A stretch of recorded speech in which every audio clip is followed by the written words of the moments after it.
Ini tetap setia mendengarkan Radio Suara Maluku Cerdas dalam program Huele Parbelajar. Nah, seperti yang tadi Kak Ica sampaikan, kita akan lanjut untuk pembelajaran kita yang kedua di hari ini, sahabat cerdas. Dan pembelajarannya itu tentang kesehatan. Sudah pasti yang tetap setia mendengarkan Radio Suara Maluku Cerdas sudah tahu ya, guru yang akan memberikan pembelajaran di hari ini Ibu Epin dari SMK Negeri 6 Ambon yang sudah siap dan hadir di studio Radio Suara Maluku Cerdas untuk memberikan pembelajaran bagi sahabat cerdas semuanya. Untuk itu tetap stay di link radio dan juga bisa ikuti pembelajarannya melalui channel YouTube BTKI Maluku. Penasaran pembelajarannya tentang apa hari ini? Kalau gitu langsung saja ya sahabat cerdas, kita ikuti bersama pembelajarannya bersama dengan Ibu Epin. Baik, terima kasih Kak Eca untuk kesempatan yang telah diberikan. Halo sahabat cerdas sekalian yang ada di rumah, yang sedang mendengarkan program Huele Parbelajar di hari ini. Apa kabarnya? Semoga semua dalam kondisi sehat, ya terbebas dari berbagai jenis penyakit, dan yang pastinya selalu dan tetap setia menerapkan protokol kesehatan dimanapun sahabat cerdas berada. Nah, di hari ini sahabat cerdas, kembali lagi kita akan belajar bersama tentang mata pelajaran keterampilan dasar tindakan keperawatan khusus untuk kelas 11 asisten keperawatan pada jenjang SMK. Nah, di hari ini sahabat cerdas, kira-kira apa sih akan kita pelajari? Kalau di hari-hari kemarin ya kita masih setia belajar tentang TTV atau tanda-tanda vital, di mana kita belajar suhu, kemudian tekanan darah. Selanjutnya kita belajar bagaimana menghitung denyut nadi. Nah, untuk yang terakhir dari satu paket TTV nih, sahabat cerdas sekalian, kita akan belajar bagaimana menghitung pernafasan. Nah, kenapa menghitung pernafasan itu penting? Kemudian menghitungnya seperti apa? Kita akan lihat bersama-sama dalam pelajaran di hari ini. Tetapi sebelumnya sahabat cerdas, selaku umat yang percaya, sebelum kita memulai pembelajaran di hari ini, bersama-sama mari kita tundukkan kepala, kita berdoa sejenak untuk mensyukuri seluruh keadaan baik yang kita miliki di hari ini. Berdoa mulai.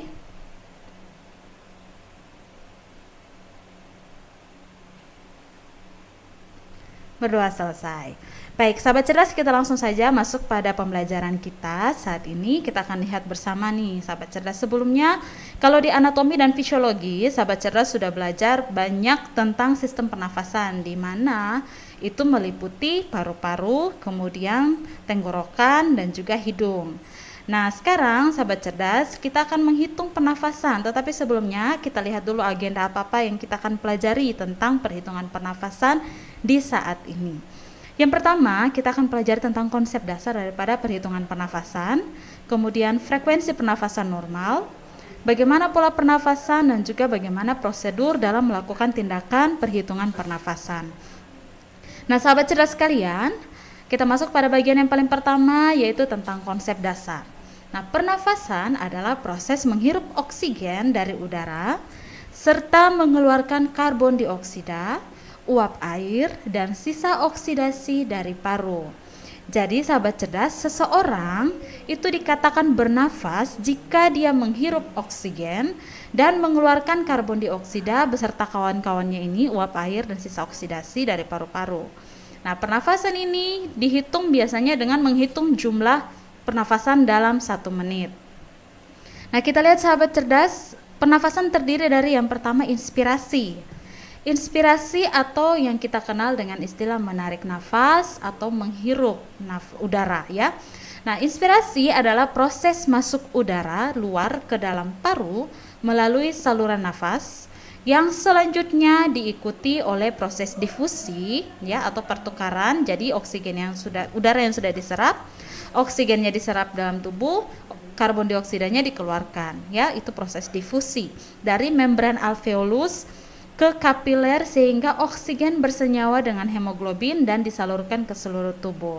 Nah, oksigen ini penting ya sahabat cerdas, sebagaimana kita sudah pelajari di anatomi fisiologi sebelumnya. Jadi oksigen ini mengikat hemoglobin sehingga bisa ditransferkan ke seluruh tubuh. Jadi oksigen ini juga selain darah menjadi kurir, oksigen juga membantu untuk memperlancar si darah ini membawa hemoglobin ke seluruh tubuh sehingga dapat digunakan oleh seluruh bagian tubuh kita. Nah, jadi Selain inspirasi, maka kita juga melakukan yang namanya ekspirasi. Ekspirasi adalah menghembuskan nafas, ya, atau menghembuskan nafas itu merupakan proses pasif, yaitu udara dipaksa keluar oleh pengendoran otot dan karena paru kempis. Jadi biasanya kalau sahabat cerdas kita akan lihat ya, untuk pernafasan berarti kita menghirup, dada kita akan mengembang, jadi tulang dada, tulang iga, paru-paru, diafragma semuanya akan mengembang. Dan diafragma akan kontraksi ke arah bawah. Jadi kalau kita menarik nafas pasti akan teraba di area diafragma, itu agak turun ke bawah diafragma karena dia mengembang. Kemudian ketika kita menghembuskan nafas atau melakukan ekspirasi, maka dada akan mengecil dan diafragma akan relaksasi. Sehingga proses bernafas ini atau yang disebut dengan respirasi dihitungnya adalah 1 kali respirasi sama dengan 1 kali inspirasi atau menghirup udara dan 1 kali menghembus atau ekspirasi. Ya, jadi sahabat cerdas jangan lupa menghitung pernafasan adalah 1 kali inspirasi dan ekspirasi dihitung menjadi 1. Jadi tidak bisa inspirasi dihitung 1, ekspirasi dihitung 2. Ya, tidak boleh seperti itu ya. Jadi ingat selalu inspirasi dan ekspirasi dihitung 1 paket menjadi 1 istilah, yaitu respirasi, 1 kali respirasi atau 1 kali bernafas. Jadi bernafas bukan hanya menghirup, tetapi juga menghirup dan menghembus. Nah, selanjutnya sahabat cerdas, kita akan lihat apa yang merupakan tujuan dari menghitung pernafasan ini. Kan pasti mungkin ada sahabat cerdas yang berpikir, lah bernafas itu kan ya seumur hidup kita melakukan, yang ngapain dihitung ya. Nah, ada tujuannya sahabat cerdas, tidak hanya seperti kita bernafas seperti biasa aja, tidak ada fungsinya atau tidak ada artinya, tetapi semua itu ada tujuannya. Kenapa harus kita hitung? Yang pertama, kita dapat mengetahui jumlah pernafasan dalam 1 menit. Jadi semua orang itu jumlah pernafasan dalam 1 menitnya itu pasti ada berbeda-beda. Tidak mungkin semua orang sama-sama jumlah pernafasannya dalam 1 menit semuanya 16 atau semuanya 18 ya, masing-masing orang itu berbeda-beda ya. Kemudian untuk mengetahui keadaan umum klien, nah ini juga penting. Kenapa? Karena nanti setelah kita mengetahui normalnya frekuensi pernafasan dan setelah kita menghitung seseorang dengan kondisi penyakit misalnya yang kena pada pernafasan, pasti akan ketahuan kalau dia normal atau tidak normal. Dengan demikian kita bisa mengetahui keadaan umum klien ini, oh apakah pernafasannya ini masuk kategori normal ataukah tidak normal. Nah, selanjutnya membantu menentukan diagnosis. Jadi setelah kita menghitung dan kita mengetahui, setelah kita analisis, oh ternyata pernafasannya ini melebihi frekuensi yang normal, baru kita bisa tentukan diagnosis. Dan setelah itu kita kaji juga keadaan yang lainnya, kita kaji fisiknya dengan menggunakan pemeriksaan fisik. Kita bisa membantu dokter dalam menegakkan diagnosis penyakit apa nih yang kira-kira dialami oleh klien yang sedang kita periksa. Nah, selanjutnya setelah mengetahui tujuannya, kita lihat apa yang merupakan indikasi. Indikasi berarti kita memberikan tindakan ini kepada seseorang itu tujuannya pada orang yang seperti apa, baru kita berikan tindakan ini. Yang pertama adalah klien dengan kelainan paru atau trauma paru. Itu penting sekali untuk bisa mengetahui bagaimana kinerja paru. Sama dengan kemarin kita belajar tentang perhitungan denyut nadi, untuk kita juga mengetahui bagaimana kinerja jantung nih, apakah dia baik-baik saja, apakah dia sedang malas-malasan ya, contohnya seperti itu, jadinya jantungnya melambat ya, pastinya tidak malas-malasan tapi itu ada gangguan ya. Nah, itu bisa dihitung, baru kita ketahui oh ternyata ada perbedaan, ada kelainan. Nah, diketahui itu daripada menghitung pernafasan ini juga ya. Kemudian yang kedua, pasien post narkose umum ya. Post narkose ini adalah istilah yang diberikan untuk orang yang setelah dibius.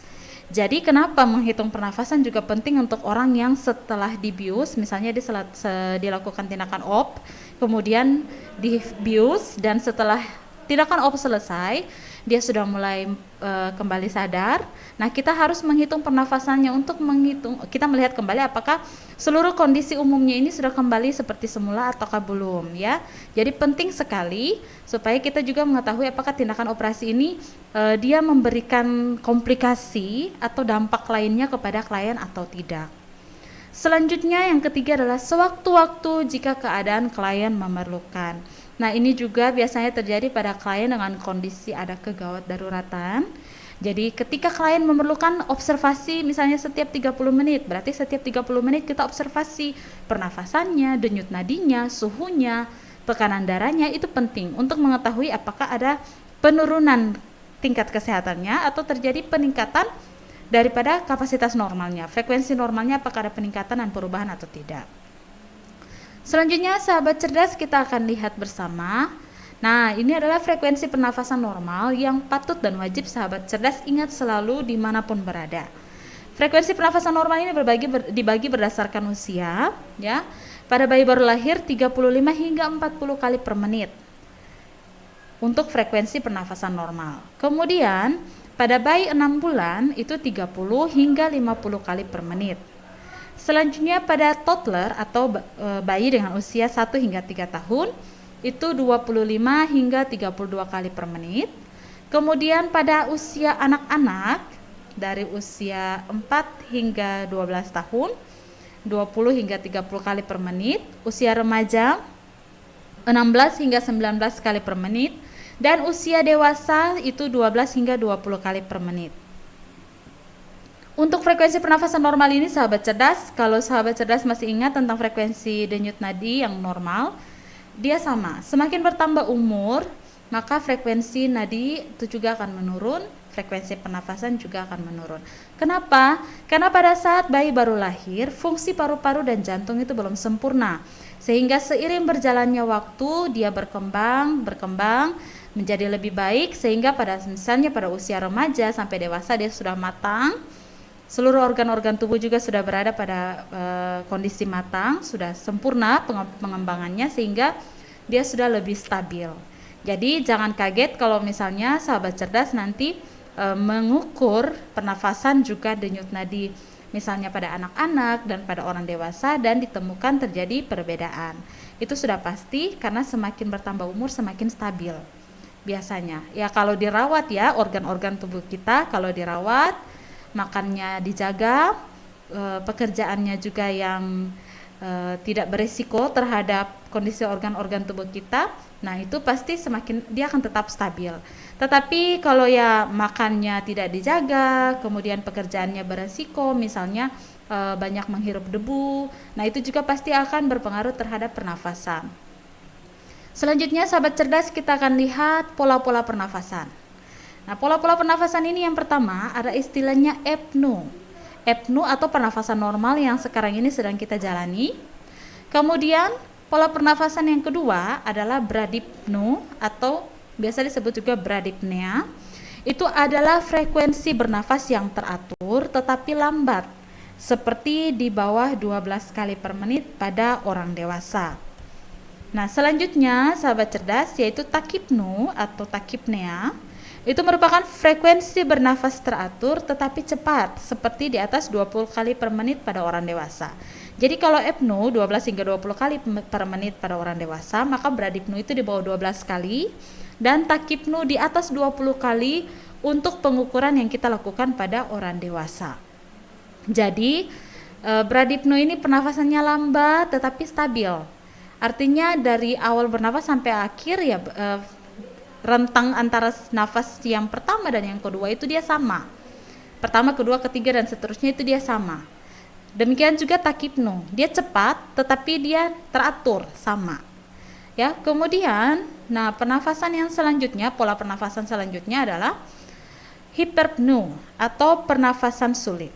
Jadi terjadi peningkatan kedalaman, peningkatan frekuensi juga. Jadi misalnya pada saat selesai olahraga pasti kita akan merasa bernafas itu jadi lebih cepat ya, karena selesai kita melakukan kegiatan yang memang memicu pernafasan, memicu kinerja dari paru-paru, memicu kinerja daripada jantung juga. Jadi setelah berolahraga kita heran kan biasanya pas kok sudah sementara fase istirahat olahraga tapi jantung masih dugut, kemudian bernafas juga masih cepat. Nah itu karena kita baru saja membuat paru-paru dan jantung kita bekerja sedikit lebih banyak daripada biasanya saat kita melakukan workout atau olahraga. Kemudian apnu ini adalah pernafasan berhenti dalam beberapa detik. Jadi dia bernafas, kemudian terhenti sejenak beberapa detik, lalu baru bernafas lagi. Nah, itu yang disebut fase berhentinya itu yang disebut sebagai apnu. Nah, penghentian persisten dapat mengakibatkan henti napas. Jadi biasanya pada klien yang sudah dalam kondisi kegawat daruratan itu penting sekali kita melakukan observasi, karena akan kita lihat apakah terjadi apnu atau tidak. Kalau apnu terjadi dalam waktu yang lama, maka dapat mengakibatkan henti napas.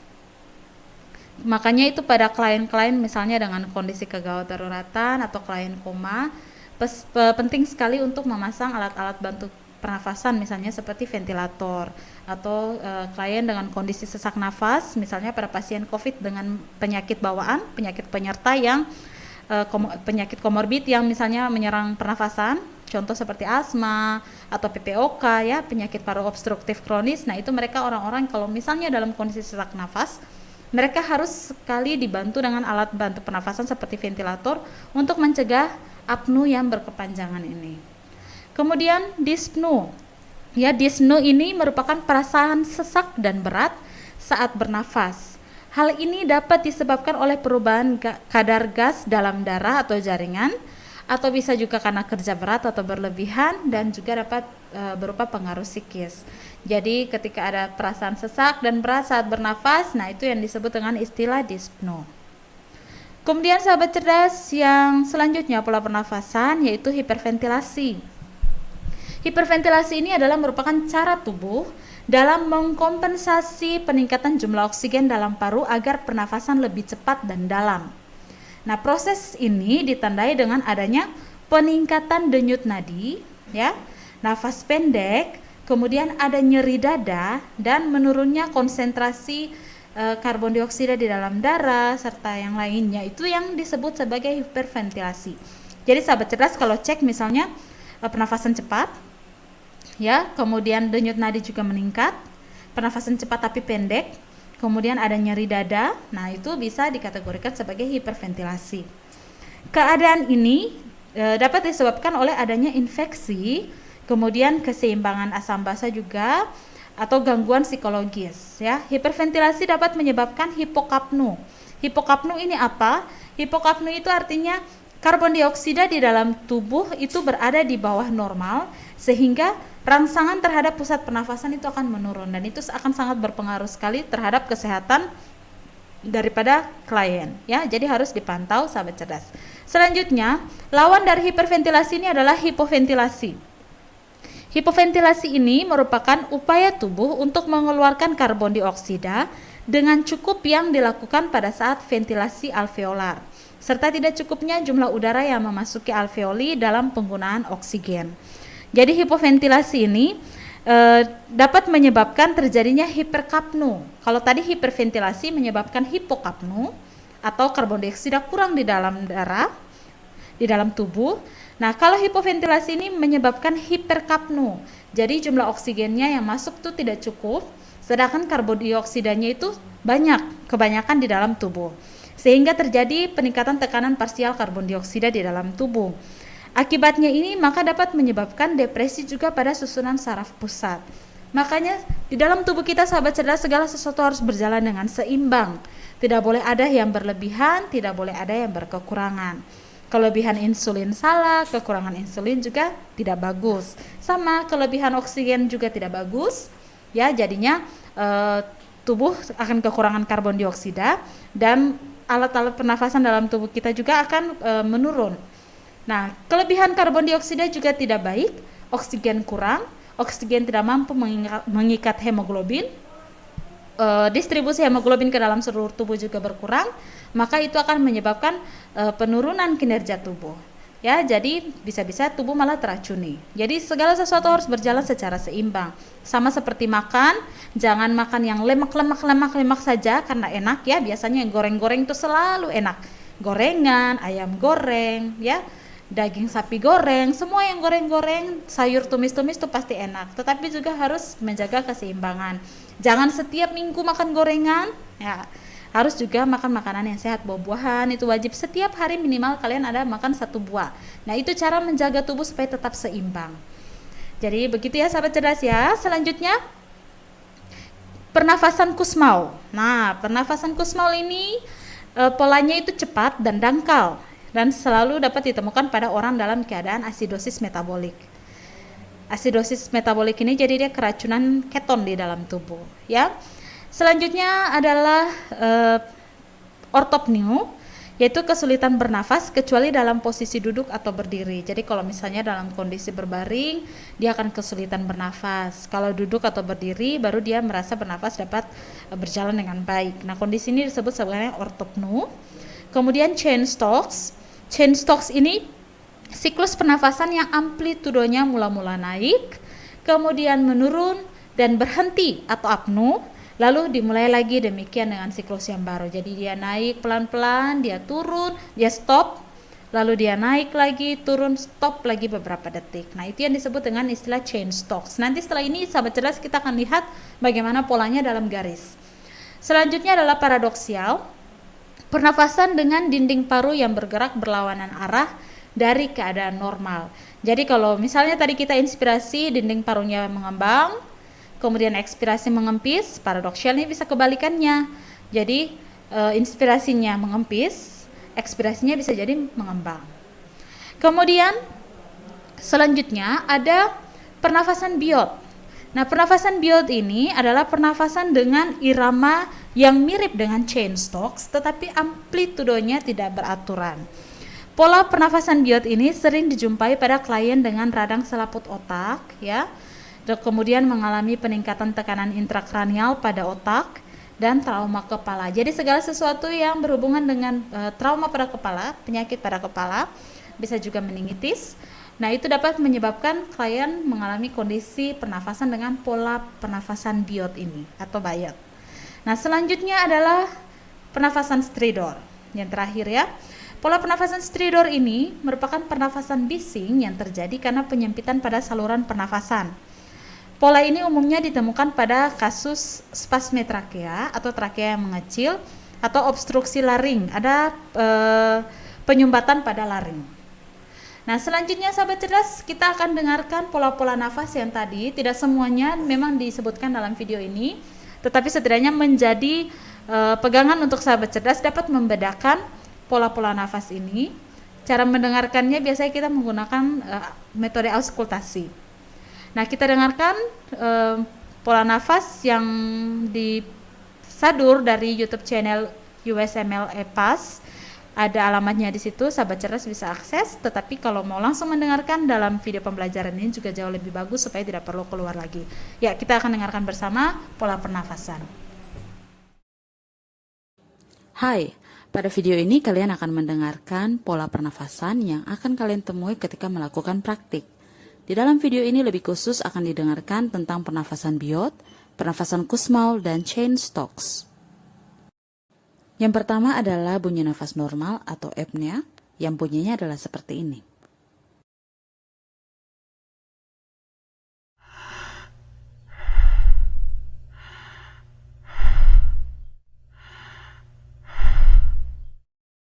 Yang kedua adalah tachypnea atau pernafasan cepat. Ini biasa terjadi pada klien dengan kondisi panik, emboli paru atau infark miokard dan lain sebagainya. Berikut bunyinya.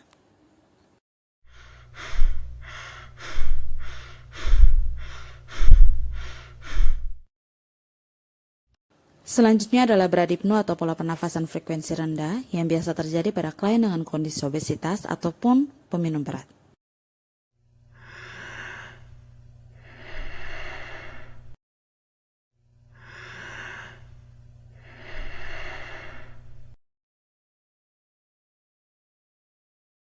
Selanjutnya adalah pernafasan biot yang sering dijumpai pada klien dengan kondisi stroke, infeksi otak, trauma kepala, dan lain sebagainya. Pernafasan biot ditandai dengan pernafasan apnu atau henti nafas dan kemudian diikuti dengan pernafasan cepat. Setelah itu diikuti juga dengan pernafasan apnu dan pernafasan cepat lainnya. Pusat kontrol pernafasan terdapat pada otak sehingga jika terjadi gangguan pada otak akan menurunkan sensori terhadap pernafasan. Untuk mengaktifkan kembali sensori pernafasan dibutuhkan stimulus yang kuat, yaitu meningkatkan tekanan karbon dioksida di dalam darah. Berikut adalah bunyi pernafasan biot.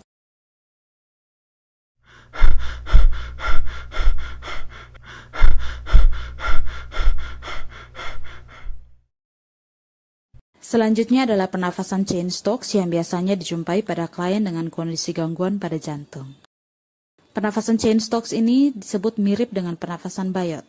Bedanya adalah pada pernafasan chain stocks amplitudonya mula-mula naik dan kemudian menurun dan berhenti. Berikut adalah bunyi pernafasan chain stock.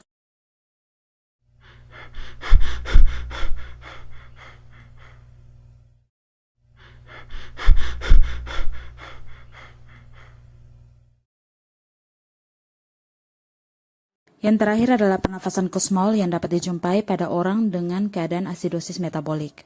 Pernafasan kusmol ini mirip dengan pernafasan takipnu, tetapi memiliki pola cepat dan dangkal.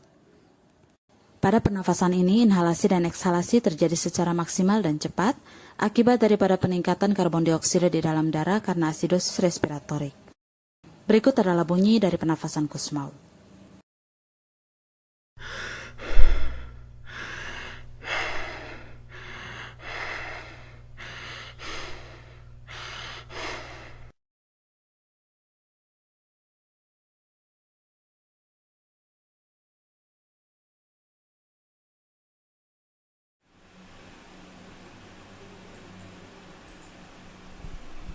Ya, baik sahabat cerdas, tadi sudah kita dengarkan ya beberapa pola pernafasan yang akan sering sahabat cerdas temui ketika nanti sahabat cerdas melakukan pemeriksaan perhitungan pernafasan. Misalnya sambil kalian menghitung, kalian juga bisa melihat pola-pola nafas yang dialami oleh klien.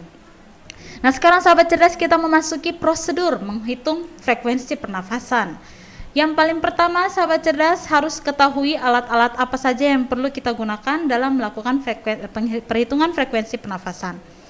Yang pertama, jam tangan dengan petunjuk detik, kemudian sarung tangan, dan buku catatan serta alat tulis. Ini penting sekali sahabat cerdas karena biasanya perhitungan ini kita lakukan secara bersamaan dan berurutan. Jadi ketika kita mengukur suhu, kita menghitung tekanan darah, kita menghitung denyut nadi, setelah itu kita menghitung frekuensi pernafasan, itu dilakukan secara berurutan. Jadi buku catatan dan alat tulis itu wajib kita punya dan bawa supaya kita catat langsung. Karena setelah kita pada saat praktek nanti, ketika kita melakukan tindakan pada satu klien, selesai langsung kita pindah ke klien yang berikutnya. Maka itu penting untuk dicatat secara langsung.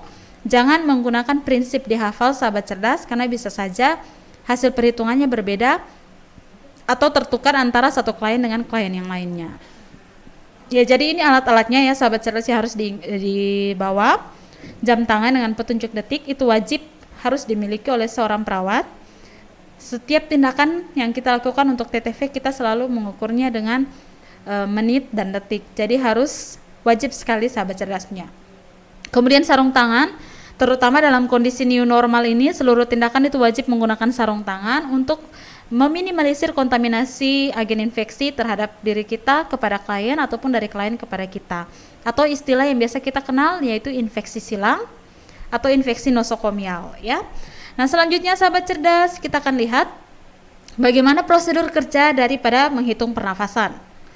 Yang paling pertama, kita tetap harus ingat bahwa harus dilakukan berdasarkan komunikasi terapeutik, di mana kita terlebih dahulu menyiapkan tahap prainteraksi, kita menyiapkan alat semuanya, kemudian kita tahap orientasi, tahap kerja, dan setelah itu tahap terminasi. Nah, di sini diberi petunjuk prosedur kerjanya secara umum, tetapi tetap sahabat cerdas harus menerapkannya berdasarkan komunikasi terapeutik. Nah, ini sudah melewati tahap prainteraksi, sekarang masuk pada tahap orientasi, di mana kita menjelaskan prosedur kepada klien.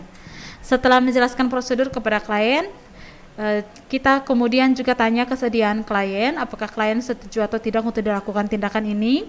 Dan kemudian kita bisa juga menanyakan kondisi klien yang lainnya, apakah ada keluhan umum yang dirasakan oleh klien, itu patut kita tanyakan juga. Dan jangan lupa untuk dicatat ya.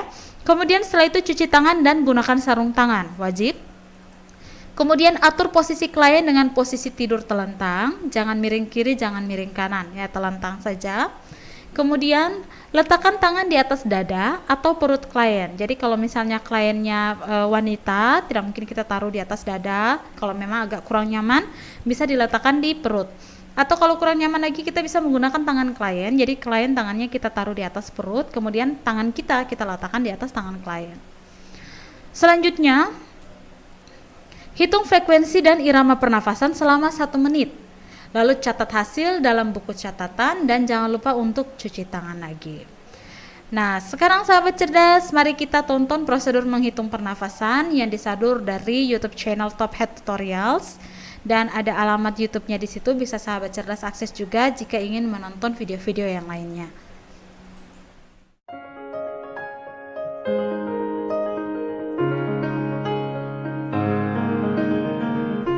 Hi, I'm Anthony and I'm a paramedic, and I'm going to demonstrate to you today how to take someone's respiratory rate. If we're going to take someone's respiratory rate, we usually do it just after we take a pulse rate. We won't tell the patient that we're going to take respiratory rate because they become self-conscious and may affect a true reading of the patient's respiratory rate.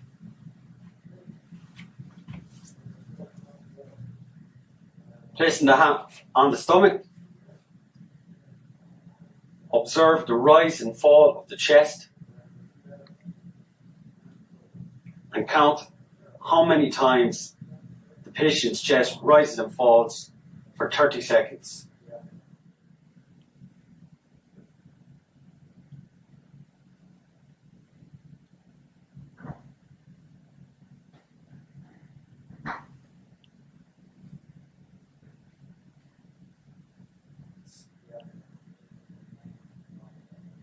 When the 30 seconds is complete, multiply your answer by 2, and this will give you the number of respirations in a minute.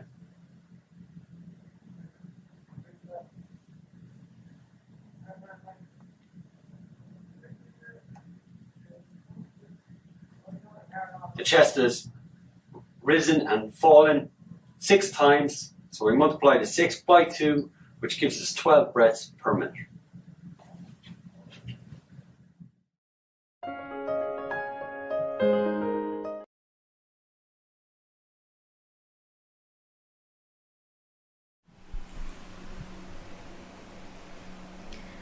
Ya, baik sahabat cerdas, tadi sudah ditonton ya prosedur menghitung pernafasan. Jadi ketika kita melakukan perhitungan pernafasan, kita letakkan tangan di atas perut klien. Kemudian perlu kita anjurkan juga kepada klien untuk tenang ya. Karena biasa kalau kita panik ya, itu mempengaruhi pernafasan kita. Bisa jadi pola pernafasannya menjadi cepat, padahal sebenarnya dia tidak sampai secepat itu. Mungkin karena panik atau karena sedikit gangguan emosional pun bahkan dapat mempengaruhi pernafasan dan juga denyut nadi daripada klien. Jadi caranya seperti tadi, kalau bisa kita menghitung pernafasan itu 30 menit, selama 30 menit, kemudian hasilnya kita kalikan 2. Tetapi kalau misalnya kita merasa tidak yakin, jangan menggunakan prosedur menghitung 30 menit. Hitunglah selama full 1 menit, supaya mendapatkan hasil yang benar-benar sesuai dengan apa yang kita inginkan ya. Jangan sampai kalau misalnya kita tidak yakin hitung 30 menit tapi kita sudahlah kalikan 2 sajalah, tidak apa-apa, jangan ya. Tetap harus dilakukan perhitungan selama 1 menit penuh. Nah sahabat cerdas, demikianlah tadi kita sudah melihat seluruh prosedur ya, bagaimana perhitungan pernafasan itu dari awalnya, kemudian tujuannya, indikasinya, bagaimana pola-polanya, frekuensi normalnya seperti apa. Jadi setelah mengikuti video pembelajaran di hari ini, terkhusus untuk kelas 11 dari SMK Negeri 6 Ambon, tugas hari ini bagi sahabat cerdas khusus yang dari SMK Negeri 6 Ambon kelas 11 asisten keperawatan adalah kalian mengambil salah satu anggota keluarga di dalam rumah, kemudian lakukan prosedur perhitungan pernafasan dan divideokan atau didokumentasikan dalam bentuk video.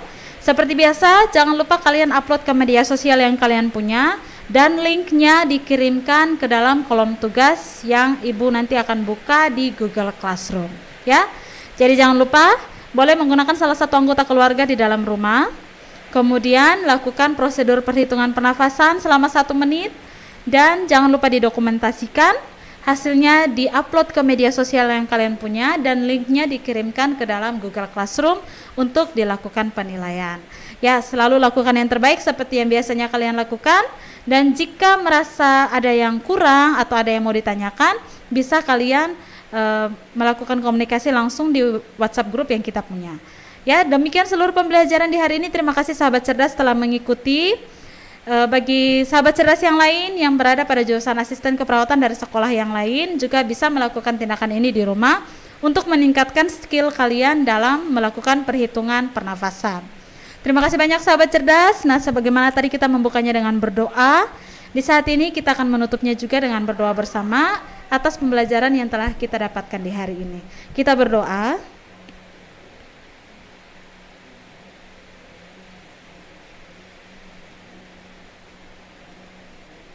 Berdoa selesai dari tempat ini, Ibu Epin mengucapkan banyak terima kasih bagi sahabat cerdas kalian.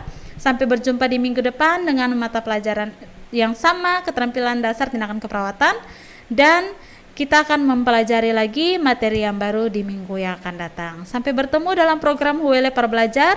Jangan lupa untuk menonton kembali video ini apabila kalian merasa kesulitan atau menghubungi langsung melalui WhatsApp grup yang kita punya. Saya kembalikan kepada Kakak Eca.